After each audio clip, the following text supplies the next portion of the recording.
Grabe ang mga buhaya walang galang. Grabe talaga ang ginawa nila kay Pierre Hardy, Sky Azure.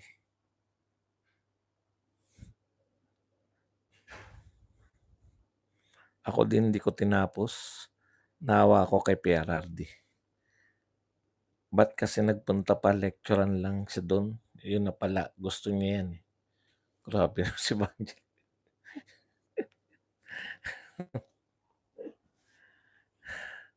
Sana magkaisa tayong mga people power. Kaya malayo kami sa Maynila. Ang lungkot 'no, nakakalungkot. Kahit anong mangyari, Duterte is the best president ever. Mahal ka namin Tatay Digong. Parang ano siya, magandang alaala. Tapos tapos pangit na. Baliktad na panahon ngayon. Mas binibigyan ng hustisya yung mga adik na napapatay. Hindi lang mga adik eh, drug lord pa eh. Badong pinanghihinaan ka na ba ng loob? Hindi po. Kaya lang we don't deserve them. Hindi ako nanghihina ng loob. Natatakot ako para kay Sara Duterte na magkaroon ng part 2. Hindi ko na pag halimbawa, sinuwerte tayo, nanalo si Sara Duterte. Paano 'yun? Ulitin na naman nila after 6 years. Ilang taon na ba ako? Baka hindi ko na kayanin. Masakit sa dibdib. Grabe, 'di ba? PRRD parang si Rizal.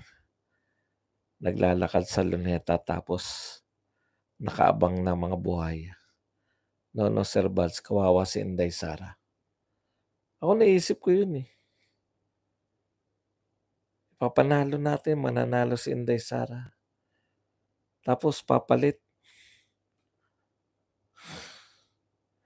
bawi tayo sa eleksyon. Nakakaawa po, gabi-gabi na. Need na niya mag-rest. Wala kayong mga puso at kaluluwa. Sinadya po nila. Hindi nga alam ni Tatay Digong na kasama si Trillanes. Mukha pa lang ni Trillanes, magagalit ka na eh. Kayong taga Maynila, kilos na oras na mag-people power na, tama na. Tiis lang muna, 3 years na lang, matuling panahon. Ganun talaga politika sa isang bansa, nagsusuntukan pa nga sa Kongreso. Alam mo, Celso, buti pa nga suntukin na lang nila si Tatay Digong. Kaysa yung unti-unti yung pasakit. Hindi ko kinaya manood at sakit sa dibdib. Correct. Ako,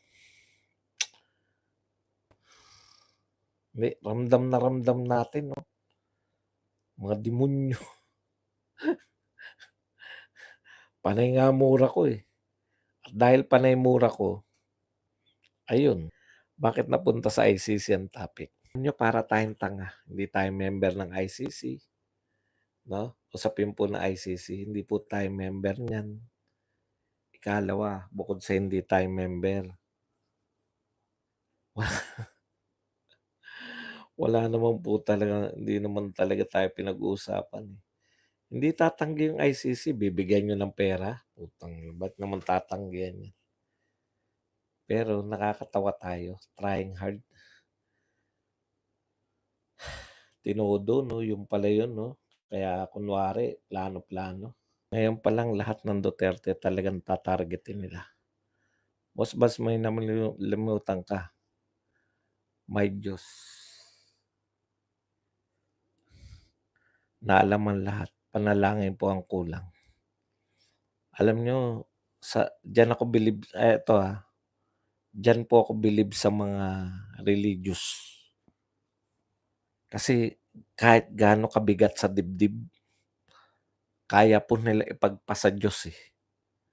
No? Lugi kami sa inyo eh. Ako aamin ako, hindi ko naman pinagmalaki na ako maka-Diyos o religious ako eh.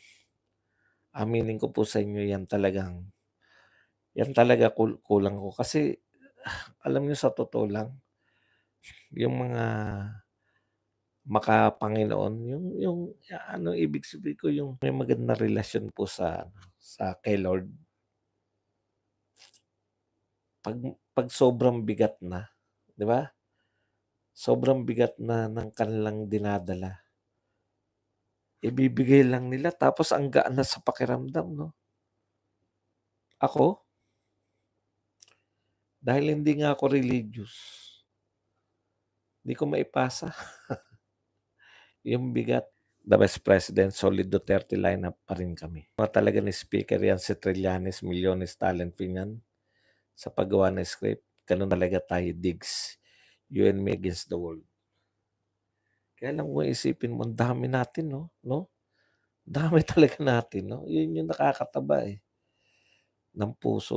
Relax lang Sir Buds, chill nga lang si Tatay Diggs. Maayos din ang lahat. God will guide Tatay Digong always. Isa lang ako sa silent viewer mo. Ah, ano lang po rin tayo, ako ano rin, gano'n lang din kaya lang labas mo naman yung sama ng loob mo, 'di ba? Kasi 'pag hindi niyo po yan ilalabas yung mga sama ng loob natin, kikimkimin natin yan, masakit sa dibdib. Kaya ako sabi ko kahit na anong mangyari magba-vlog ako ngayon. Kasi punong-puno na, medyo relax.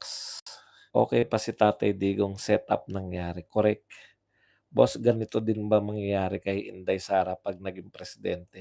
Yun nga po kinatatakot ko, Parang hindi na natin kakayanin 'no na magkakaroon tayo ng another. Boss, nakita niyo yung sinoplak ni tatay si Castro? Sinabi ni tatay ah, ako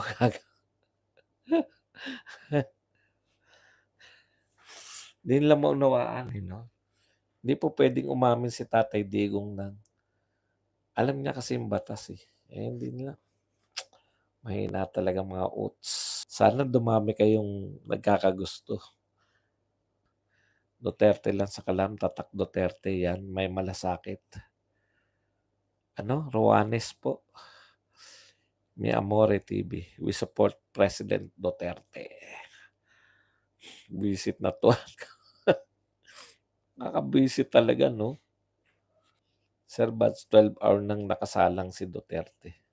Di ko na nga po kinaya, Tapos, yun po yung palaisip ko, sasabayan ko ba o ano, naisip ko sabayan ko na lang, bahala na kayo sa buhay niyo.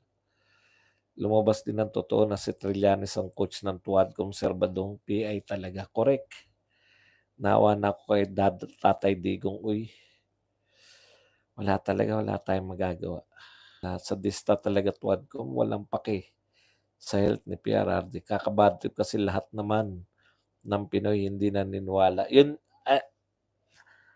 naku, nakalimutan ko. Yun po pala yung gusto kong sabihin 'no. Dun ko gustong magtapos, Sa totoo lang po, kanina ko pa sinasabi 'to sa comment section, pero ang positive lang po natin na makikita o sa'kin, positive, si Tatay Digong po ay, sa ginagawa nila sa mga Duterte, mas lalo lang po nilang pinasisikat yung mga Duterte. Yun po talaga.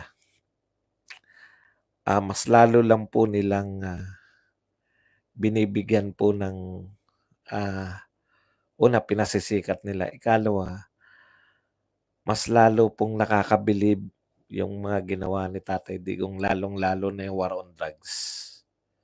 Kasi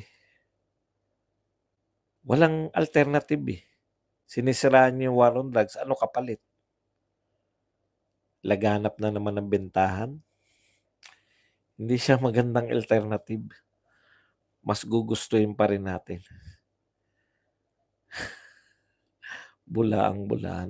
Buhay pa ba ang tuwad ko? Ginisa sa sariling mantika, Boss Badong. Kumbaga, 'yan, yung nararamdaman niyo na pinagmumukha nilang kawawa si Tatay Digong, correct. Pero ito po ang problema, ilan lang po yung nagtiyagang manood sa kanilang ganyan, 'di ba? Yun yung problema nila. Hindi naman nila napapanood yung paninira kay Tatay Digong. May konklusyon din po yung mga tao kung sila may konklusyon na masama ang war on drugs, may konklusyon din po ang mga tao na mabuting leader si Tatay Digong, hindi nagnakaw at higit sa lahat, maganda po ang epekto ng war on drugs sa buong Pilipinas.